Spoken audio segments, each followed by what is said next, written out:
All right, Jade, today is chapter 3.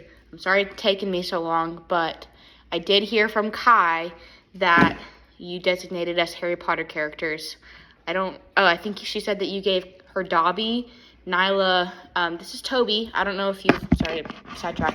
This is Toby, Dad's new dog.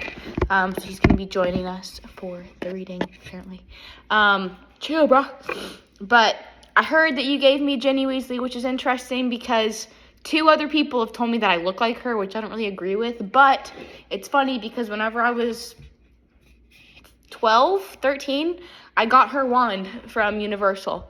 So I have it here as a little prop. I don't know what I could use it for really during this video, but we've got the whole map of Diagon Alley and all of that. So this is what we got here. This is her wand from the movie. So we've got this.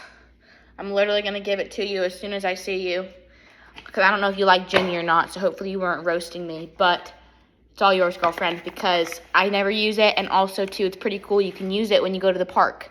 So, yeah, it's got Diagon Alley right there. Anyways, thought that was funny because Ginny is my character. So, yeah, we got chapter 3 rocking today. Got it on a Kindle. I don't have the book. I know it's a little lame. So, chapter 3 is The Letters from No One. It's kind of creepy. I wish this fire was going. It'd be a little more entertaining. But we got the Kindle and we got the wand. That's all we got, really. Did this thing just die? Oh, no, I just turned it off. Sorry. We're 2 minutes in and we're just getting to read, so I hope you're still watching. Okay, The Letters from No One. The escape of the Brazilian boa constrictor earned Harry his longest ever punishment. By the time he was allowed out of his cupboard again, the summer holidays had started, and Dudley had already broken his new video camera, crashed his remote control airplane, and first time out on his racing bike, knocked down old Miss Fig as she crossed Private Drive on her crutches. Also, side note, I watched all the movies, and I've read through like half of this first book, so if I mispronounce anything, don't roast me too hard. Harry was glad school was over, but there was no escaping Dudley's gang, who visited the house every single day. Piers, Dennis, Malcolm, and Gordon were all big and stupid, but as Dudley was the biggest and the stupidest of the lot, he was the leader. The rest of them were quite happy to join in Dudley's favorite sport, Harry hunting. This was why Harry spent as much time as possible out of the house, wandering around and thinking about the end of the holidays where he could see a tiny ray of hope. When September came, he would be going off to secondary school. For the first time in his life, he wouldn't be with Dudley. Dudley had been accepted at Uncle Vernon's old private school, Smeltings. Piers Polkins was going to be there too. Harry, on the other hand, was going to Stonewall High, the local public school. Dudley thought this was very funny. They stuff people's heads down the toilets the first day at Stonewall, he told Harry. Want to come upstairs and practice? No thanks, said Harry. The poor toilets never had anything as horrible as your head stuck down it. It might get sick. Then he ran before Dudley could work out what he said. That's pretty funny. One day in July, Aunt Petunia took Dudley to London to buy his Smeltings uniform, leaving Harry at Mrs. Figg's. Miss Figg wasn't as bad as usual. It turned out that she had broken her leg tripping over one of her cats, and she didn't seem quite as fond of them as before. She let Harry watch television and gave him a bit of chocolate cake that tasted as though she had had it for several years. That evening, Dudley paraded around the living room for the family in his brand new uniform. Smeltings boys wore maroon tailcoats, orange knickerbockers. What the heck is a knickerbocker? Moving on. And flat straw hats called boaters. They also carried knobbly sticks. Sorry, my reactions to this are just going to keep it entertaining. Knobbly sticks used for hitting each other while the teachers weren't looking. This was supposed to be good training for later life. As he looked at Dudley in his new knickerbockers, Uncle Vernon said gruffly that it was the proudest moment of his life. Aunt Petunia burst into tears and said that she couldn't believe it was her Ickle Dudleykins. Sorry. He looked so handsome and grown up. Harry didn't trust himself to speak. He thought 2 of his ribs might have already cracked from trying not to laugh. There was a horrible smell in the kitchen the next morning when Harry went in for breakfast. It seemed to be coming from a large metal tub in the sink. He went to have a look. The tub was full of what looked like dirty rags swimming in gray water. "What's this?" he asked Aunt Petunia. Her lips tightened as they always did if he dared to ask a question. "Your new school uniform?" she said. Harry looked at the bowl again. "Oh, I didn't realize it had to be so wet." "Don't be stupid," snapped her Aunt Petunia. "I'm dyeing some of Dudley's clothes. Dudley's old things gray for you. It'll look just like everyone else's when it's finished." Harry seriously doubted this, but thought best not to argue. He sat down at the table and tried not to think about how he was going to look on his first day at Stonewall High. Like he was wearing bits of old elephant skin, probably. Dudley and Uncle Vernon came in, both with wrinkled noses because of the smell of Harry's new uniform. Uncle Vernon opened his newspaper as usual, and Dudley banged his smelting stick. "Toby, chill out, boy." Uncle Vernon opened his newspaper as usual, and Dudley banged his smelting stick, which he carried everywhere on the table. They heard the click from the mail slot and flop of letters on the doormat. "Get the mail, Dudley," said Uncle Vernon from behind his paper. "Make Harry get it." "Get the mail, Harry." "Make Dudley get it." "Poke him with your smelting stick, Dudley." Harry dodged the smelting stick and went to get the mail.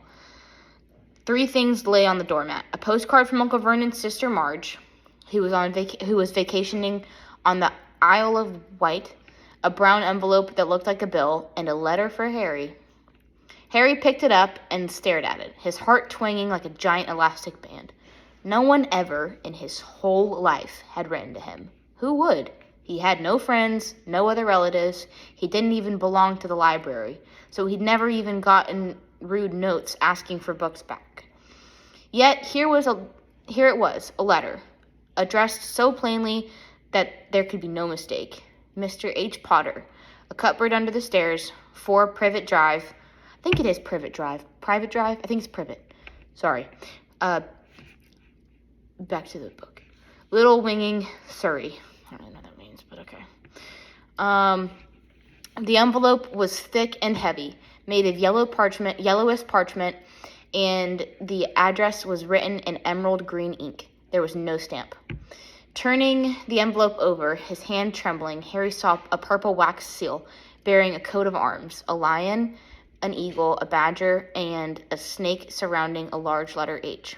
"Hurry up, boy!" shouted Uncle Vernon from the kitchen. "What are you doing? Checking the letter for bombs?" He chuckled at his own joke. Harry went back to the kitchen, still staring at his letter. He handed Uncle Vernon the bill and the postcard, sat down, and slowly began opening the yellow envelope. Uncle Vernon ripped open the bill, snorted in disgust, and flipped over the postcard. "Marge is ill," he informed Aunt Petunia. "Ate a funny whelk." "Dad!" said Dudley suddenly. "Dad, Harry's got something." Harry was on the point of unfolding his letter, which was written in the same heavy parchment as the envelope, when it was jerked sharply out of his hand by Uncle Vernon. "That's mine," said Harry, trying to snatch it back.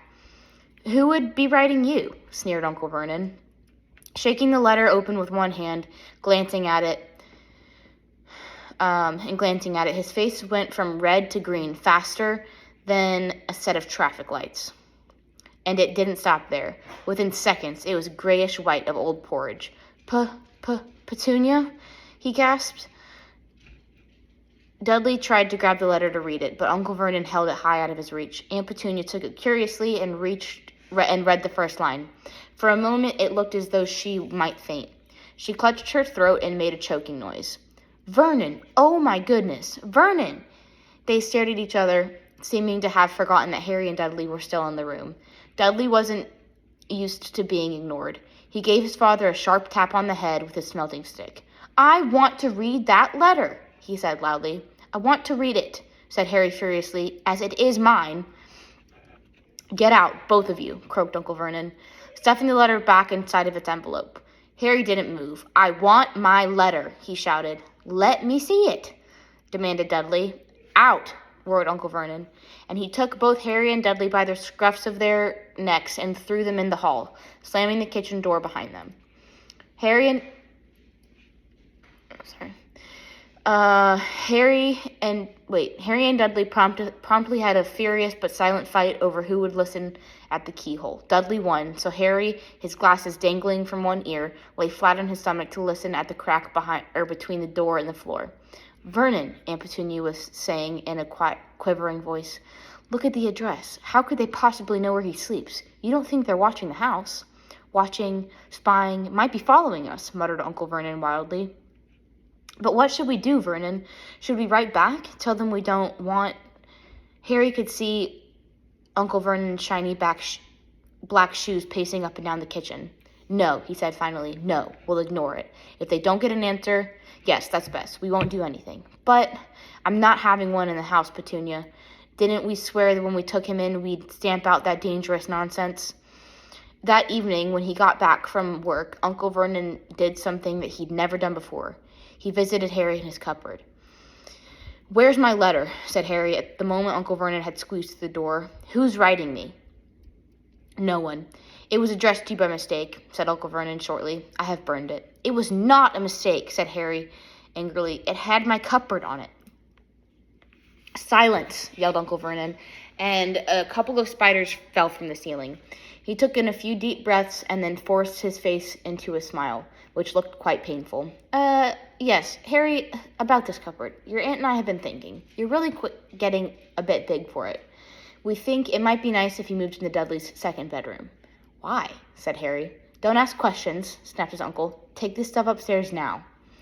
The Dursleys' house had 4 bedrooms, one for Uncle Vernon and Aunt Petunia, one for visitors, usually Uncle Vernon's sister Marge, one where Dudley slept, and one where Dudley kept all of his toys and things that wouldn't fit in his first bedroom. It only took Harry one trip upstairs to move everything he owned from the cupboard to this room. He sat down on the bed and stared around him. Nearly everything in here was broken.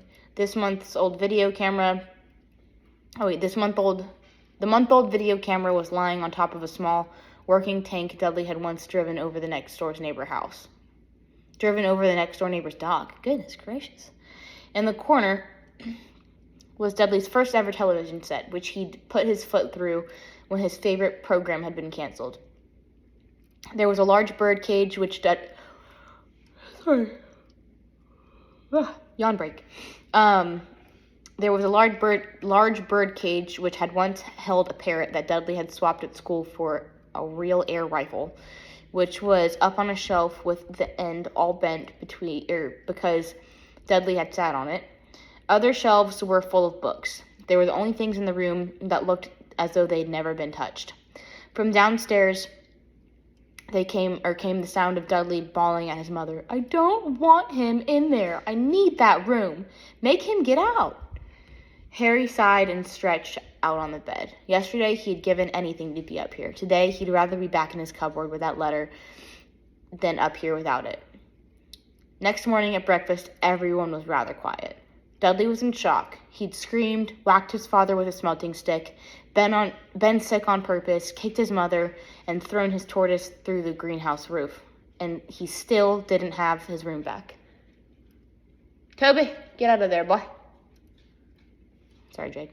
And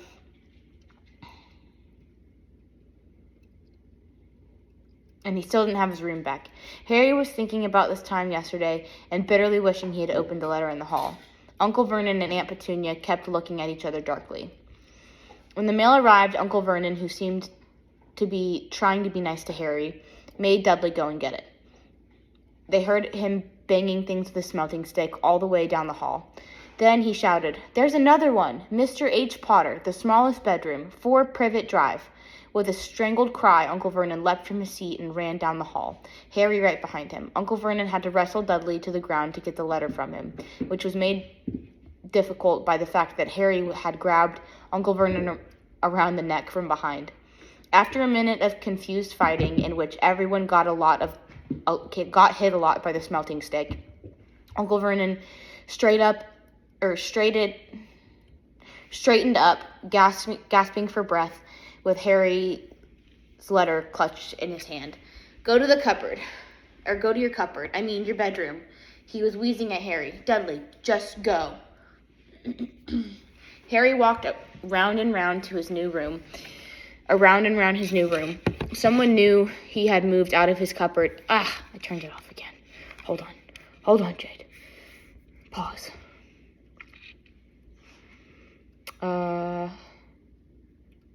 Someone knew he had moved out of his cupboard, and they seemed to know he hadn't received his first letter. Surely, that meant they'd try again, and this time he'd make sure they didn't fail. He had a plan.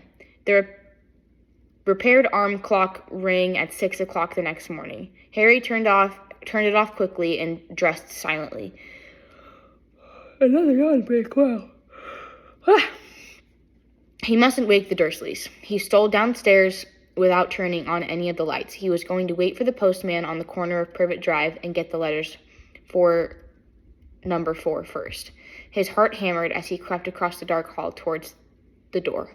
Harry leapt into the air. He trodden on something big and squashy on the doormat, something alive. Lights clicked on upstairs, and to his horror, Harry realized that something big, the big, squashy something had been his uncle's face. Uncle Vernon had been lying at the foot of the front door in a sleeping bag, clearly making sure that Harry didn't do exactly what he'd been trying to do. He shouted at Harry for about a half an hour and then told him to go and make a cup of tea. Harry shuffled miserably off to the kitchen, and by the time he got back, the mail had arrived, right into Uncle Vernon's lap. Harry could see that there were 3 letters addressed in green ink. "I want," he began, but Uncle Vernon was tearing the letters into pieces before his eyes. Uncle Vernon didn't go to work that day. He stayed home and nailed up the mail slot. "See," he explained to Aunt Petunia through a mouthful of nails, "if they can't deliver, they'll just give up." "I'm not sure that will work, Vernon." "Oh, these people's minds work in strange ways, Petunia. They're not like you and me," said Uncle Vernon, trying to knock in a nail with the piece of fruitcake Aunt Petunia had just bought him. On Friday, no less than 12 letters arrived for Harry. As they couldn't go through the mail slot they had been pushing under the door slotted through the sides, and a few even forced in the small window downstairs in the downstairs bathroom. Uncle Vernon stayed at home again. After burning all the letters, he got out a hammer and nails and boarded up the cracks around the front and the back doors so no one could get out. No one could go out. Dang, dude, that's pretty intense. He hummed tiptoe through the tulips as he worked and jumped at small noises. On Saturday, things began to get out of hand. 24 letters to Harry found their way into the house, rolled up and hidden inside each of 2 dozen eggs that their very confused milkman had handed Aunt Petunia through their living room window. While Uncle Vernon made furious telephone calls to the post office and the dairy, trying to find someone to complain to, Aunt Petunia shredded the letters in her food processor. "Who on earth would want to talk to you this badly?" Dudley asked Harry in amazement. On Sunday morning, Uncle Vernon sat down at the breakfast table looking tired and rather ill, but happy. "No post on Sundays," he reminded them cheerfully, and he spread marmalade on his newspaper. "No damn letters today." Ooh, sorry, that was a cuss word. I don't know why they said that. Something came whizzing down the kitchen chimney as he spoke and caught him sharply in the back of the head. Next moment, 30 or 40 letters came pelting out of the fireplace like bullets. The Dursleys ducked, but Harry leapt into the air trying to catch one. "Out! Out!" Uncle Vernon seized Harry around the waist and threw him into the hall. When Aunt Petunia and Dudley had run out with their arms over their faces, Uncle Vernon slammed the door shut. They could hear the letters still streaming into the room, bouncing off the walls and the floor. "That does it," said Uncle Vernon, trying to speak calmly, but pulling great tufts out of his mustache at the same time. "I want you all back here in 5 minutes, ready to leave. We're going away. Just pack some clothes, no arguments." He looked so dangerous with half of his mustache missing that no one dared to argue. 10 minutes later, they had wrenched their way through the cupboard, boarded up doors, and were in the car, speeding towards the highway. Dudley was sniffling in the back seat. His father had hit him round the head for holding them up while he had tried to pack his television, VCR, and computer in his sports bag. They drove and they drove. Aunt Petunia didn't dare asking where they were going. Every now and then, Uncle Vernon would take a sharp turn and drive in the opposite direction for a while. Shake him off, he would mutter whenever he did this. They didn't stop to eat or drink all day. By nightfall, Dudley was howling. He had never had such a bad day in his life. He was hungry, he had missed 5 television programs, and he'd wanted to see, and he had never gone so long in his life without blowing up an alien on his computer. Uncle Vernon stopped at last outside a gloomy-looking hotel on the outskirts of a big city. Dudley and Harry shared a room with twin beds and damp, musty sheets. Dudley snored, but Harry stayed awake, sitting on the windowsill, staring down at the light of passing cars and wondering. They ate stale cornflakes and cold tinned tomatoes on a toast for breakfast the next day. They had just finished when the owner of the hotel came over to their table. "Excuse me, but is one of you Mr. H. Potter? Only I got about 100 of these at the front desk." She held up the letter so that they could read the green ink address. "Mr. H. Potter, room 17, Railview Hotel, Cokeworth." Harry made a grab for the letter, but Uncle Vernon knocked his hand out of the way. The woman stared. "I'll take them," said Uncle Vernon, standing up quickly and following her from the dining room. "Wouldn't it be better just to go home, dear?" Aunt Petunia suggested timidly hours later. But Uncle Vernon didn't seem to hear her. Exactly what he was looking for, none of them knew. He drove them into the middle of a forest. Got out, looked around, shook his head, got back in the car, and off they went again. The same thing happened in the middle of a plowed field, halfway across a suspension bridge, and at the top of a multi-level parking garage. "Daddy's gone mad, hasn't he?" Dudley asked Aunt Petunia, dully late that afternoon. Uncle Vernon had parked at the coast, locked them all inside the car, and disappeared. It started to rain. Great drops beat on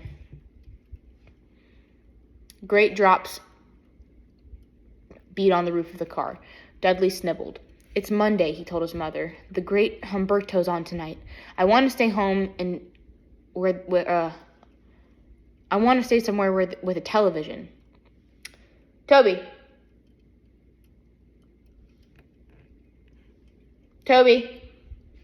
Sorry, Jade. This reminded Harry of something. If it was Monday, and you could usually count on Dudley to know the days of the week because of television, then tomorrow, Tuesday, was Harry's 11th birthday. Of course, his birthdays were never exactly fun. Last year, the Dursleys had given him a coat hanger and a pair of Uncle Vernon's old socks.